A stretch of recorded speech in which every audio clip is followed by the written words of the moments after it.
수요 예배 때 신명기 말씀을 살펴봤는데요. 오늘부터 사도행전 말씀을 가지고 은혜를 나누고자 합니다. 사도행전, 역사서라고 이야기할 수 있겠지요. 사도행전은 십자가 사건부터 AD 64년 로마 대하제 사건까지 약 30년의 기간을 다루고 있습니다. 그래서 사도행전 기간을 사도행전 30년 이런 역사라고도 이야기하게 되어지는데, 이 사도행전 30년의 역사를 보면 대제사장들과 사도들의 대립, 사내들인 공회와 복음 1세대 교회 사이에 하나님 나라가 땅끝까지 전파되고 있는 모습을 소개해 주고 있습니다.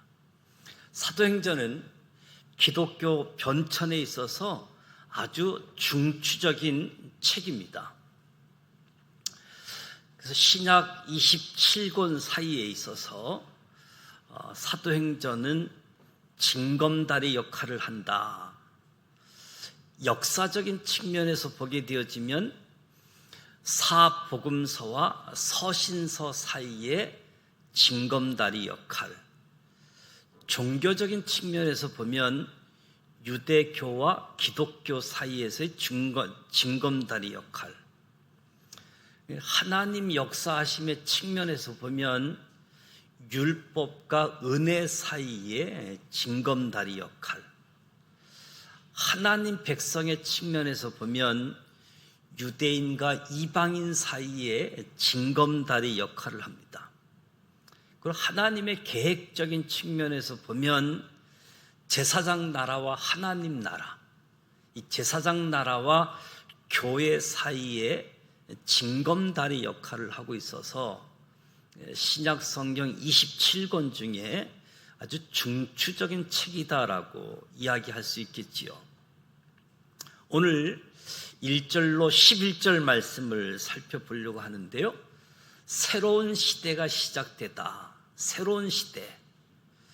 40일 금식으로 공생애를 시작하신 예수님께서 부활하신 후 40일 동안 이 땅에 머무시면서 제자들에게 하나님 나라의 일을 말씀해 주셨습니다. 누가복음과 사도행전의 저자로 알려져 있는 누가는 헬라인입니다. 의사이고 역사학자처럼 누가복음에 이어서 사도들의 행전이라고 할 수 있는 사도행전을 기록합니다.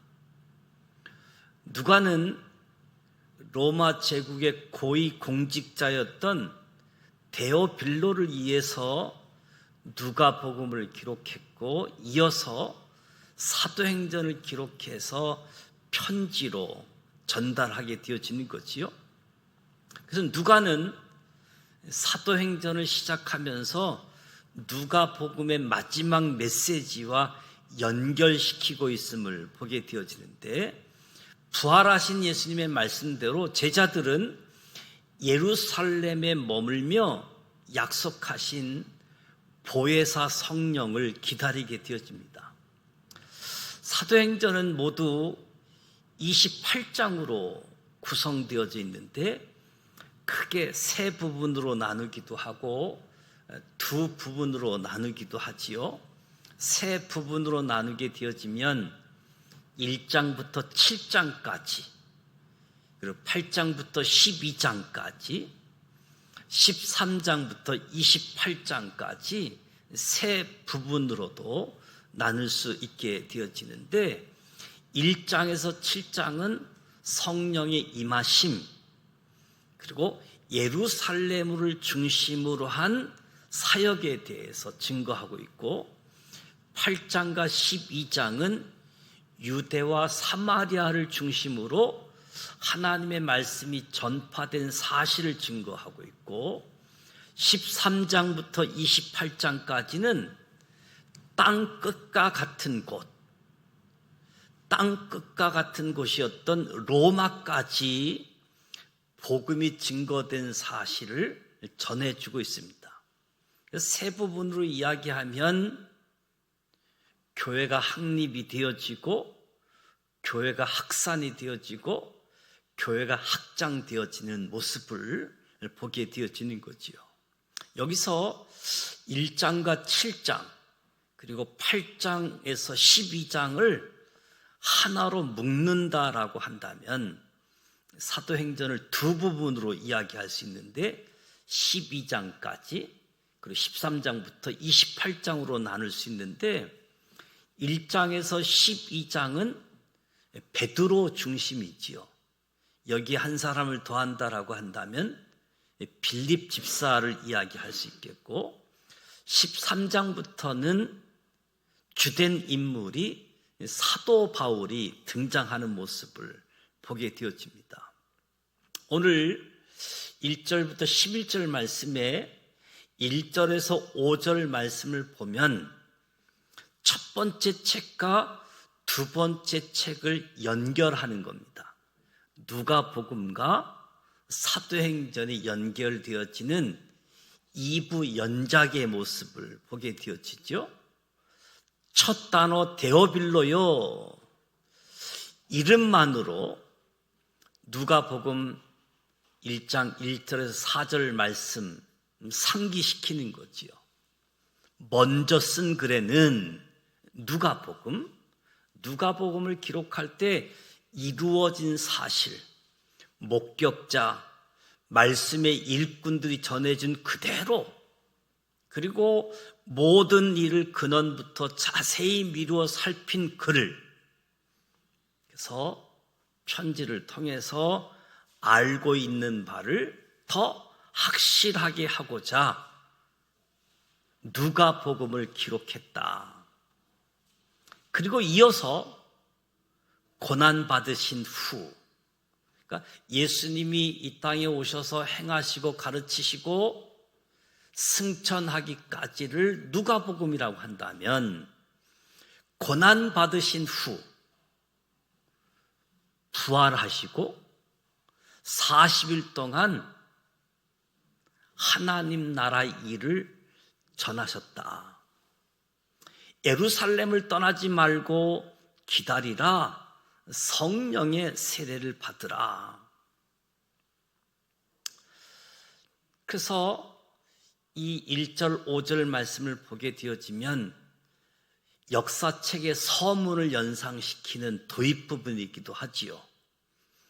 자기 이전의 저술과 자료를 자신이 탐구에 대한 정보를 제공하면서 역사가로서의 자의식을 가지고 상당한 정도의 식견을 소유한 사람임을 짐작케 하게 되어지는데, 누가복음 사도행전을 보게 되어지면 가난한 자에 대한 관심부터 점점 총독, 고위 관료에 이르기까지 교류가 점점 넓게 확대되어지는 모습을 보게 되어집니다.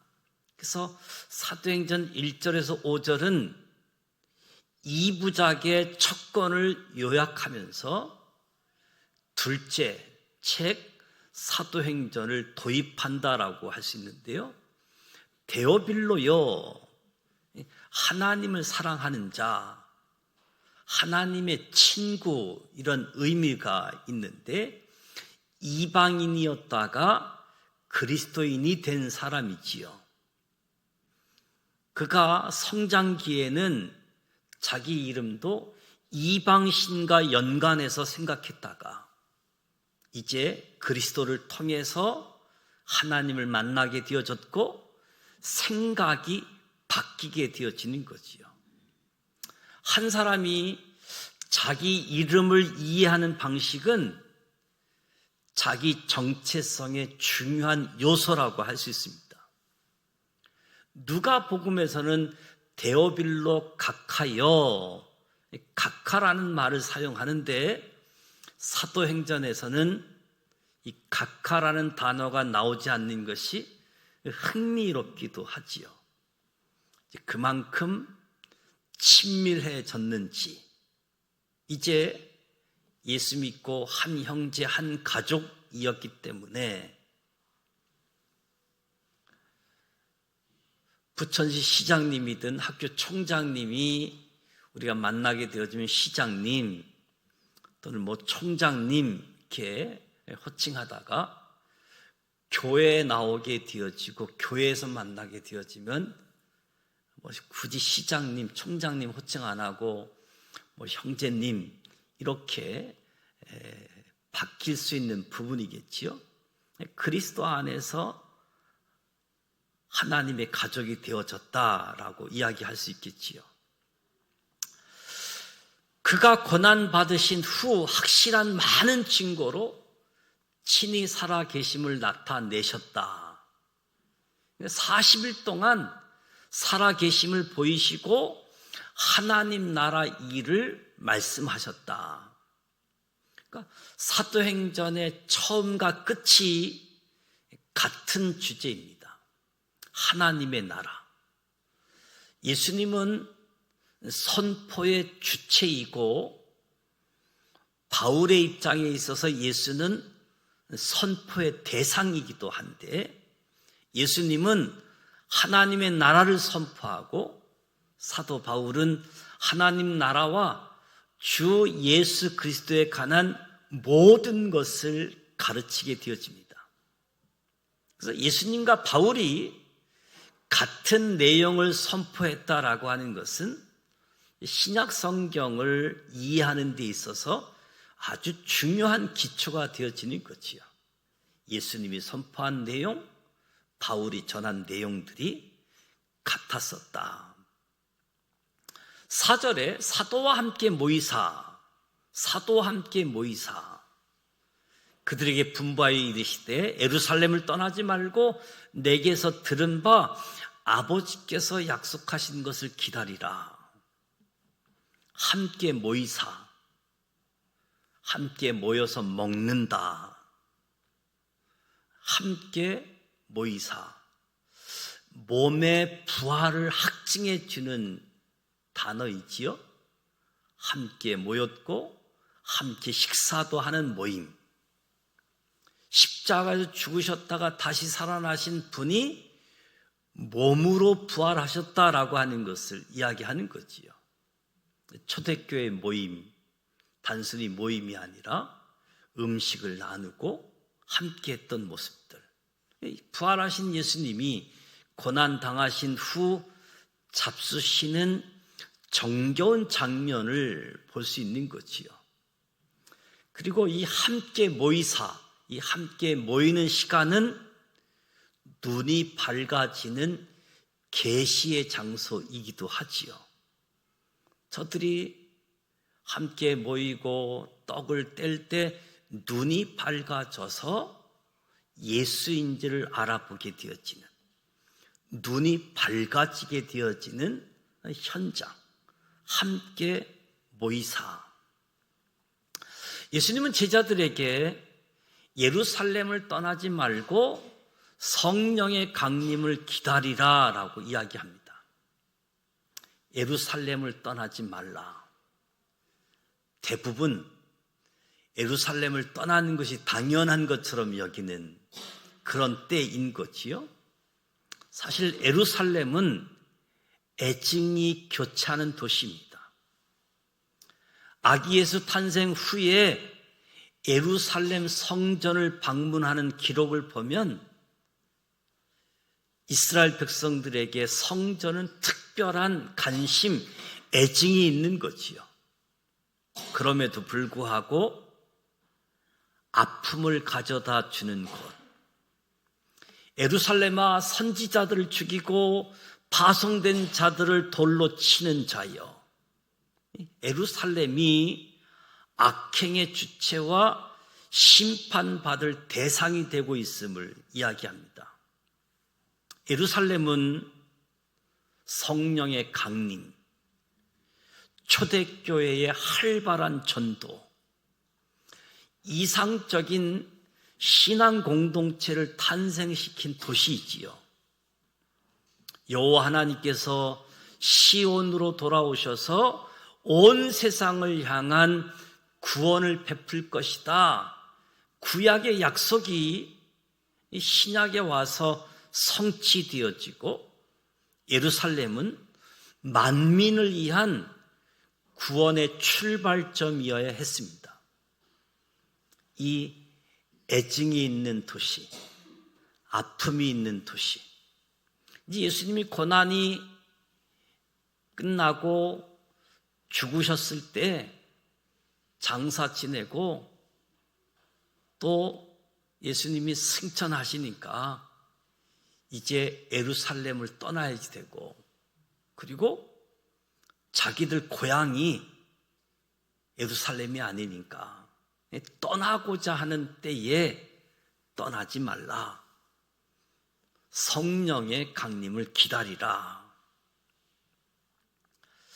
성령 강림의 약속은 아버지께서 약속한 것을 기다리라는 거지요.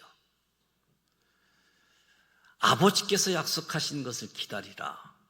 여기에 삼위일체의 배경이 있음을 우리 놓치지 말고 주목해야지 되는데, 성령은 예수의 영이면서도 동시에 하나님 아버지 약속에 따라 오신 분이잖아요.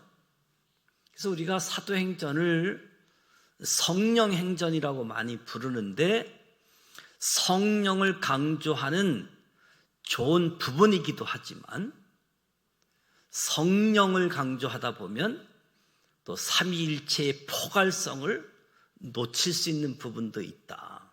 성부 하나님, 성자 예수님, 성령 하나님의 사역들, 무엇보다도 성령 강림의 약속, 삼위일체 배경이 있음도 보게 되어지죠.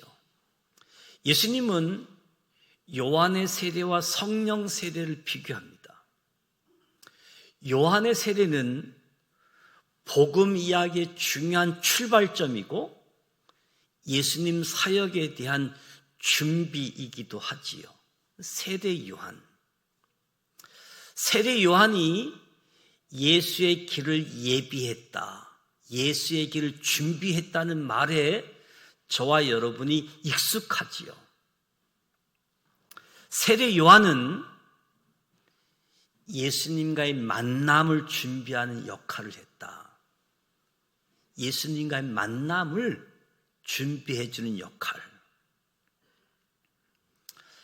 예루살렘을 떠나지 말고 성령을 기다리라. 하나님의 뜻은 가라입니다. 흩어지라고 하는 거지요. 그러면서도 흩어짐의 중요성 속에서도 모임을, 흩어지지 않아야 될 때, 모여야 될 때, 이 모임도 아주 강조하고 있음을 보게 되어집니다. 그래서 우리는 하나님이 세상으로부터 부름 받은 하나님의 사람, 하나님의 백성인 동시에 또 한편으로 세상으로 보내어져야 되는 예수님의 제자, 모이는 교회, 흩어지는 교회의 역할을 잘 감당해야지 되는 거지요. 그래서 공예배를 통해서 하나님이 지산교회에 불러 모아주신 사람들이 모여서 하나님을 예배하고 하나님을 찬양하고 하나님이 하신 일들을 간증하고, 그리고 또 흩어져서 하나님 말씀대로 살아가는 거지요. 사도 행전이라고 이야기하잖아요. 사도들의 경전, 사도들의 교훈집이 아니라, 사도들이 말한 언어집이 아니라, 사도들이 말씀을 가지고 이렇게 행동했다. 동사, 사도들의 땀이 담겨져 있는 행전을 이야기하는 거지요. 그래서 예루살렘을 떠나지 말고 모이는 교회의 소중함도 우리에게 일깨워 주고 있습니다. 6절에서 11절 말씀을 보면 예수께서 하늘로 올려지시다. 그들이 모였을 때 예수께 여쭈어 이르되 주께서 이스라엘 나라 회복하심이 이때이니까, 이스라엘 나라 회복하심이 이때이니까 하니 많은 분들이 여전히 잘못된 관심이라고 하는 분들이 있는데, 그럼에도 불구하고 예수님은 이스라엘 나라의 회복에 대한 그 소망 자체를 부정하지 않습니다. 심지어 사도 바울은 자신의 인생과 사역의 목적이 이스라엘의 소망에 있다라고 말하지요. 구약에서 성령의 임하심과 이스라엘의 회복과는 깊은 관련이 있음을 이해하고 있습니다. 하나님의 나라, 이스라엘 회복과 같이 도래할 것으로 기대하고 있는 거지요. 따라서 예수님이 하나님 나라와 성령을 말씀하실 때에 이스라엘의 회복을 기대하는 것은 당연하다는 거지요. 하나님 나라와 성령의 강림, 이스라엘의 회복, 그들이 경험하는 예수의 부활이 연결되어지는 구원을 이루고 있기 때문에 상상하지도 못했던 죽었던 예수가 다시 살아났다.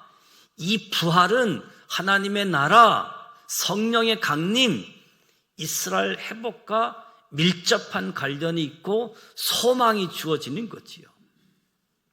그래서 경건한 유대인들은 간절하게 이스라엘의 회복을 기다렸습니다. 바로 이 회복의 중요한 국면이 예수 부활, 그리고 성령 강림이 확증해 주고 있는 거지요. 이런 시각에서 보면 사도행전 전체는 계속되어지는 회복의 이야기다라고 이야기할 수 있어요. 이스라엘의 회복이 만물의 회복으로 이어지게 되어지는 거지요. 그래서 잘못된 관심, 책망, 부정이 아니라 소망 자체를 인정하고 있음을 보게 되어지죠. 7절 말씀에 이르시되 때와 시기는 아버지께서 자기의 권한에 두셨으니 너희가 알 바 아니요. 예수님이 이스라엘 회복의 열망 자체를 꾸짖지 않고 그 열망은 부정될 것이 아니라 제대로 규정하고 올바른 방향으로 나아가야 된다. 올바른 방향을 향해야지 된다. 복음서에 이미 예수 자신의 재림의 때는 하늘의 천사도 아들도 모르고 오직 아버지만 아신다라고 이미 복음서에 말씀하셨는데 7절 말씀에 때와 시기는 아버지의 권한에 있다라고 이야기합니다. 8절 말씀, 우리가 너무나 잘 알고 있는 말씀이지요. 오직 성령이 너희에게 임하시면 너희가 권능을 받고 예루살렘과 온 유대와 사마리아와 땅끝까지 이르러 내 증인이 되리라 하시니라. 너희들은 나의 증인이 될 것이다. 선언하고 있습니다. 너희들은 나의 증인이 될 것이다. 사도행전 전체의 주제로 간주할 수 있지요. 선교는, 전도는 우리 가운데 행하시는 하나님의 일을 증언하는 일이 전도이고 선교이지요. 주님을 빨리 오시게 하자, 재림의 시기를 당기자, 우리 어떤 열정을 표현하기도 하지만 주님의 오심은 그때는 하나님의 주권적인 역사이기 때문에 우리가 할 수 있는 일은 증언하는 거죠. 증언. 명령문이 아니라 되리라, 나의 증인이 되리라, 이것도 하나님의 주권적인 선언이라고 할 수 있습니다. 예루살렘과 온 유대와 땅끝, 이 지리적인 틀을 가지고 있는데 사도행전의 구조를 결정합니다. 사도행전 3가지 구분할 때에도 이 지역적인 틀이 주어졌는데, 하나님의 나라는 처음부터 온 세상을 향한 기획이었습니다. 교회는 처음부터 선교적이었습니다. 땅끝까지. 이 땅끝까지라는 말은 제자들의 고정관념을 깨트립니다. 특별히 땅끝 2가지 면에서 제자들의 고정관념 생각을 바꾸게 되어지는데, 첫 번째는 이스라엘의 회복. 이스라엘 회복이라고 말할 때 유대인들 제자들이 갖고 있었던 회복의 범위, 지리적인 틀을 깨트리게 되어집니다. 하나님이 회복하실 일은 지금 저들이 갖고 있는 이스라엘을 넘어서는, 단지 이스라엘만이 아닌 이스라엘을 넘어서는 중요성을 갖게 되어지는 거지요. 그러면서 저들에게 예수의 증인이 될 것을 요구받게 되어지는데, 예수에 대한 증언은 땅 끝의 사람들도 들어야지 된다. 이 가나안 땅에 살고 있는 선민이라고 하는 이스라엘 백성들, 이 사람들만의 회복이 아니라 가나안 땅을 넘어서서 이스라엘을 넘어서서 땅 끝까지 회복의 범위, 지역적인 틀을 깨트리면서 너희들이 증인이 되라, 요구하게 되어지는 거지요.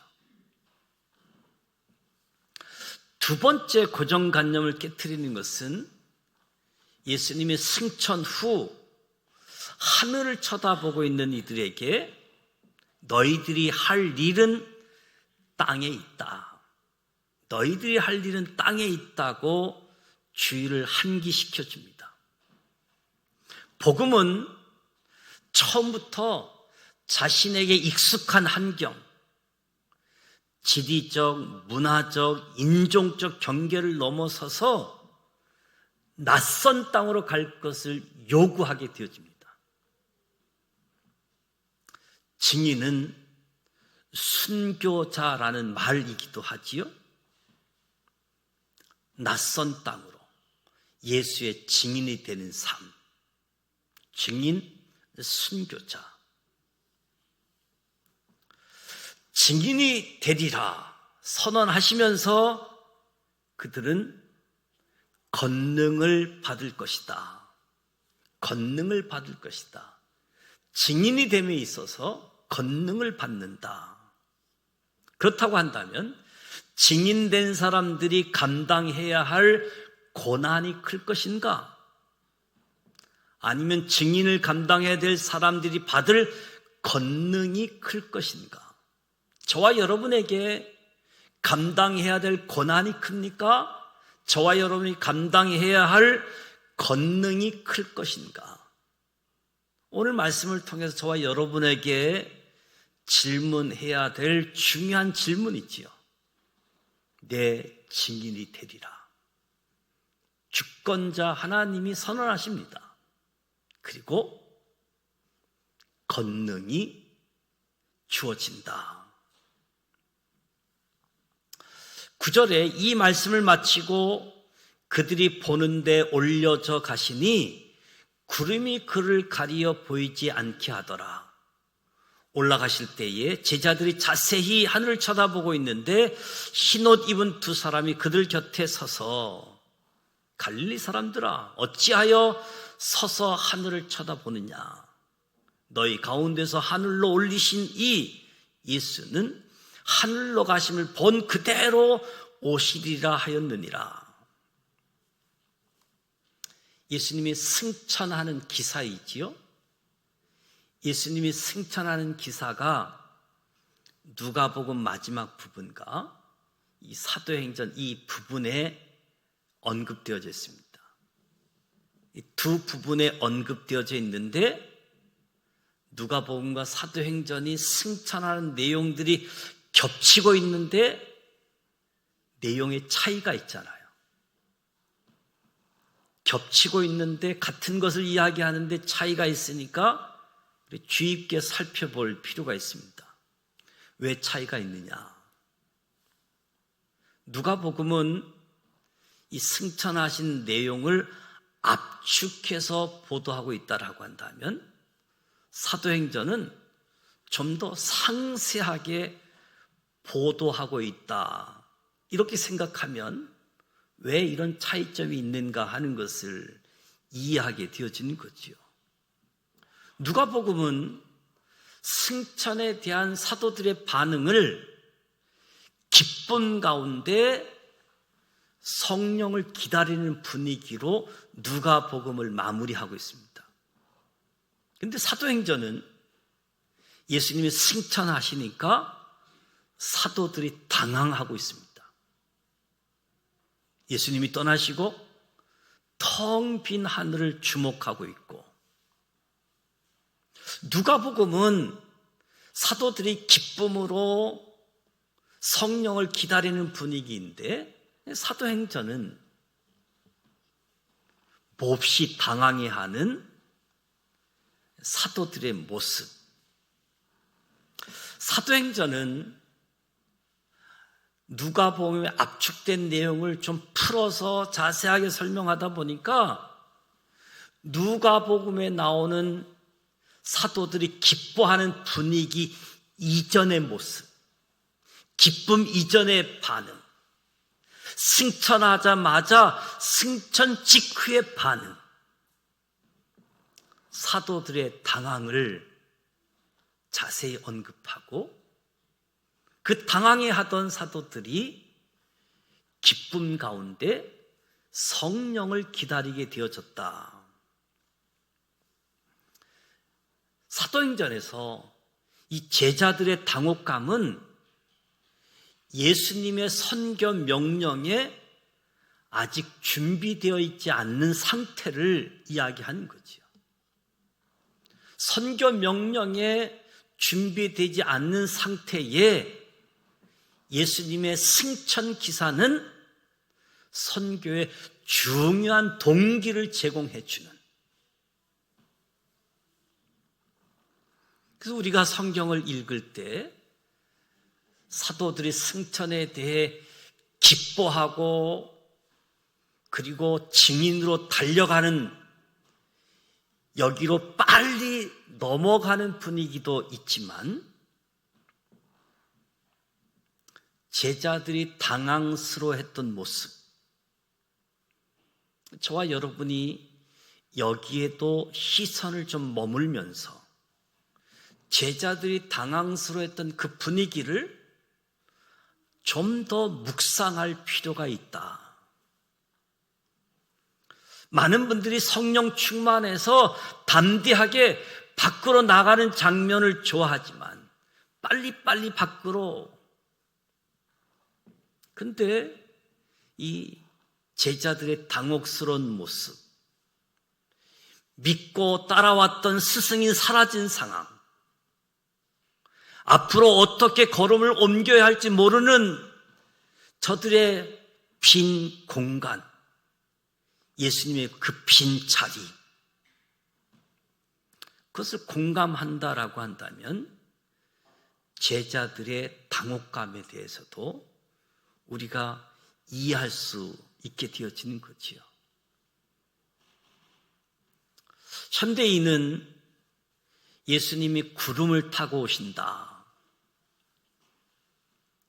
성경에서 구름은 이동수단보다는 하나님의 영광, 하나님의 임재를 상징하지요. 구름을 타고 가신다는 말은 나오지 않고 구름이 그를 가리어 보이지 않게 하더라. 구름이 그를 가리어 보이지 않게 하더라. 이 표현에 주목하게 되어지면 누가는 사도행전에서 이 승천의 모습을 요란하게 묘사하지 않습니다. 단지 제자들에게 보이지 않는다는 상황을 강조하는 거지요. 보였던 예수님이 보이지 않는 거예요. 제자들이 그러면 보이던 예수에게서 시선을 어디에다 두어야 할 것인지, 어디에다 초점을 맞춰야 될 것인지 구름에 가리어 보이지 않았다.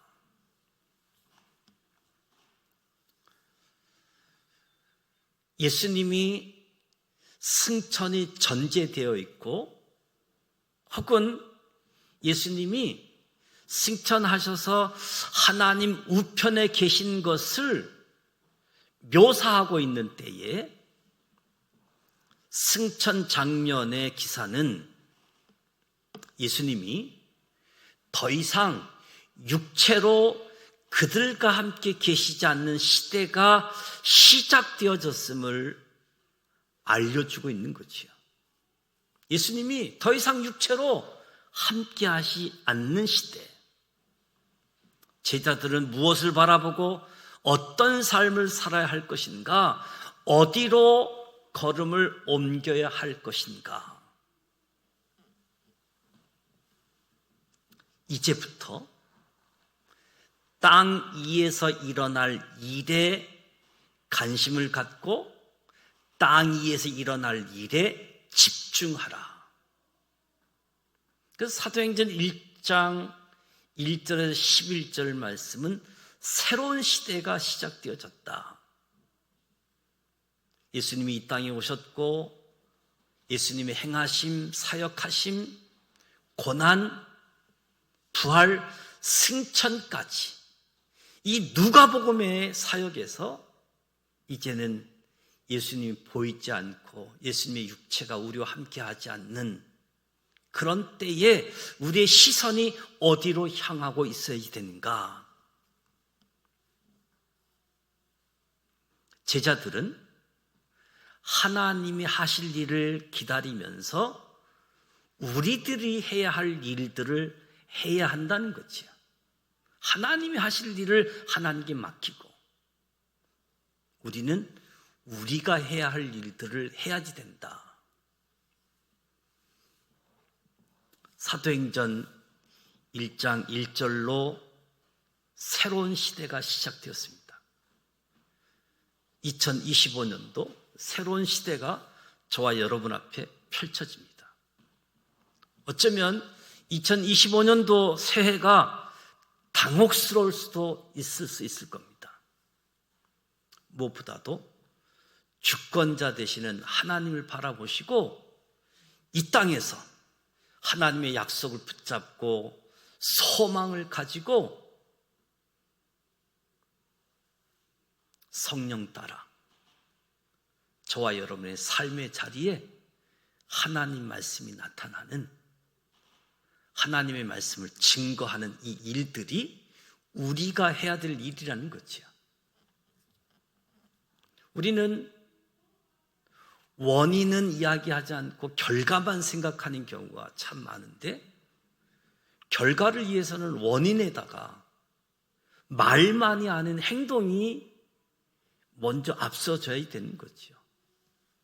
특별히 사도행전, 성령행전이라고 이야기하는데도 특별히 저와 여러분 삼위일체 하나님을 좀 더 폭넓게 기억하면서 그 가운데서도 성령의 역사를 놓치지 말고 이 땅에서 소망 가운데 우리가 해야 될 일, 하나님이 회복하시고자 하는 그 일들, 하나님 나라, 부활, 성령 강림, 다시 오실 예수 그리스도, 새하늘과 새 땅이 이스라엘의 회복과 밀접한 관계가 있음을 볼 때에 오늘 저와 여러분 새롭게 시작하는 날, 하나님에 대한 소망, 다시 오실 예수 그리스도, 그분을 바라보고 저와 여러분의 삶의 자리, 각각 삶의 자리, 하나님이 부르시면 열심히 모이고 또 자연스럽게 흩어져서 있는 곳에서 주님을 찬양하고 주님을 증거하고 주님이 구원자이시다, 주님이시다, 다시 오셔서 심판과 구원의 주로 오신다, 이 소망, 이 열정을 가지고 2025년도 승리할 수 있는 우리 모두가 되시기를 주님의 이름으로 축복합니다.